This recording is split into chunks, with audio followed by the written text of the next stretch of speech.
ការប្រកួតគុនខ្មែរដល់ក្រៅដោយកីឡាករជើងខ្លាំងគ្រប់ជាតិសាសន៍មកអង្រួមសង្វៀនតែមួយរាល់សប្តាហ៍គឺមានតែក្នុងសង្វៀន Champion ថាមពលអ្នកប្រយុទ្ធគុនខ្មែរតែមួយគត់ថ្ងៃអាទិត្យទី28 ខែមិថុនានេះគូមិត្តភាពអន្តរជាតិ60 គីឡូក្រាមអូនស៊ីនួនមកពីក្លឹបរាជរាជទៅមុខប្រកួតជាមួយសែងអាទិត្យដែនចម្ប៉ាមកពីប្រទេសឡាវខនទឹកវិជ្ជការមកពីគុជសាសគុនខ្មែរប្រកួត51 គីឡូក្រាមជាមួយសៅកេដូមកពីប្រទេសមីយ៉ាន់ម៉ាអមនៅគូមិត្តភាពគុនខ្មែរ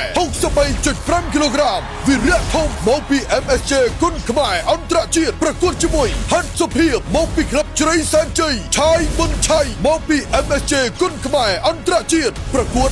57 គីឡូក្រាមជាមួយប្រាក់រចនាមកពីតាឯកដំបងដៃមានរឹតបឺតខឹងមកពីគុនខ្មែរ7មករាប្រកួត60 គីឡូក្រាមជាមួយរិគីមានវណ្ណៈមកពីខ្លារុខិនមានរឹតសូមអញ្ជើញចូលរួមទស្សនាដោយសេរីនៅសង្វៀនស្ទឹងមានជ័យ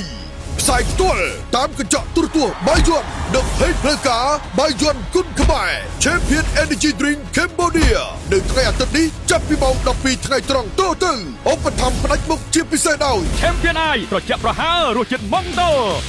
Champion ថាមពលដ៏អស្ចារ្យពណ៌បៃតងជាមួយ Champion Green Champion ថាមពលដ៏អស្ចារ្យស្រាបៀរ Grit មានក្លិនឈ្ងុយស្រាលស្រទន់ជាប់ចិត្ត Grit Premium Black ស្រាបៀរគុណភាពពិភពលោកចាប់ផ្ដើមជាមួយ Grit ចែករំលែកស្នាមញញឹម Grit Premium Black ឧត្តមភាពនៃគុណភាពទួលបានអារម្មណ៍ថ្មីពី Grit Light កាន់តែស្រាលកាន់តែរីករាយ Less heavy more happy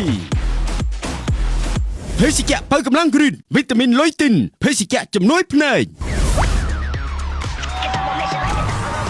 ញ៉ាំ Top Up កលិបជាង